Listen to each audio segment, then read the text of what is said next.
দর্শক, এই মুহূর্তে অবস্থান করছি রাজধানীর পুরানা পল্টন মোড়ে।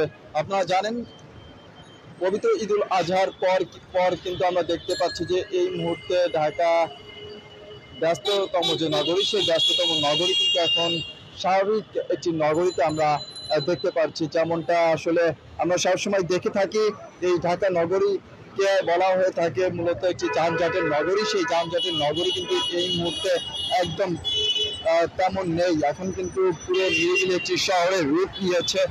অন্যান্য সময়ের মতন কিন্তু এখন আমরা দেখতে পাচ্ছি না ঢাকা নগরীকে। ঢাকা নগরী সবসময় যেমনটা থাকে যে উচ্চ পাওয়া ভিড় কিন্তু আমরা লক্ষ্য করতে পারি, এবং যার কারণে কিন্তু যানজটের সৃষ্টি হয়ে থাকে সবসময়। সেই যানজট কিন্তু এখন একদম নেই বললেই চলে, কেননা এখনো কিন্তু নারী টানে যে মানুষগুলো ঘরে ছুটে গিয়েছিল, এখনো কিন্তু তারা ঢাকা নগরীতে সবাই এসে পারেনি, কেননা এবারের ঈদের ছুটিতে প্রায় অনেকেই কিন্তু শনিবার অবধি কিন্তু বাড়ির দিকে ছুটে আসবে ঢাকা নগরীতে।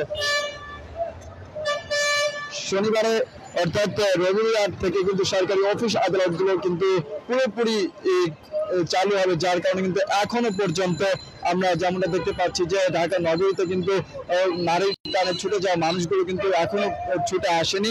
তাদের যে কর্মনগরী, সেই কর্মনগরীতে শনিবার অবধি তারা ফিরে আসবে বলে ধারণা করা হচ্ছে, এবং সেদিন অর্থাৎ রবিবার থেকে কিন্তু ঢাকা নগরী আবার তার সচিত্র, সেই সচিত্র ধারণ করবে বলে কিন্তু প্রত্যাশা করছে অনেকেই।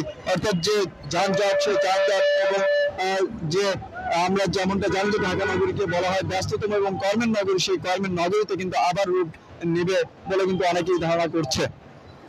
দর্শক, আমরা এই মুহূর্তে আপনাদেরকে ঢাকার যে বিভিন্ন যানবাহন, বিশেষ করে গুলিস্তান মোড় হয়ে গুলিস্তানগামী যে গাড়িগুলো আছে, আমরা আপনাদেরকে দেখানোর চেষ্টা করবো যে একটা সময় পল্টন মোড়ে কিন্তু সবসময় আমরা দেখে থাকতাম যে ফার্মগেট হয়ে যে গাড়িগুলো আসতো, যে পরিবহনগুলো আসতো, সেই পরিবহনগুলো এবং বিশেষ করে বাড্ডা হয়ে তেজগাঁও হয়ে যে গাড়িগুলো চলাচল করতো, তারা কিন্তু দীর্ঘ সময় একটা যানজটের কারণে কিন্তু লাইন ধরে দাঁড়িয়ে থাকতো। এখন কিন্তু তাদের তেমনটা পোহাতে হচ্ছে না, তারা কিন্তু খুব স্বাভাবিকভাবে কিন্তু চলে যাচ্ছে এক প্রান্ত থেকে অন্য প্রান্তে।